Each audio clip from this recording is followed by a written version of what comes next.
The state government is planning to redevelop the land at Mawlong into a commercial complex and a well-organized hawkers market once the residents are relocated from there. Deputy Chief Minister Preston Tinsong disclosed the government's plan on Friday. He said it is a big achievement and breakthrough for the government that it managed to convince the CM of Mawlong to hand over the entire plot to it. Tinsong said the Urban Affairs Department will have to engage experts for the preparation of the DPR and the design for the two projects.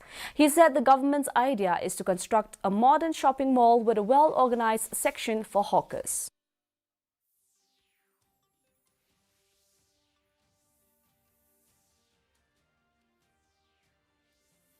No doubt of it. It's a breakthrough, big deal and big achievement.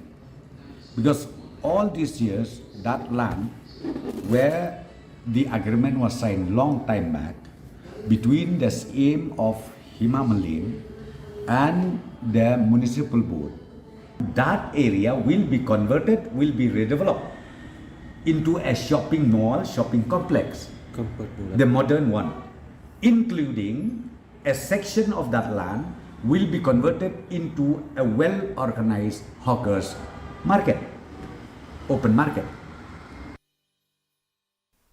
Deputy Chief Minister in charge power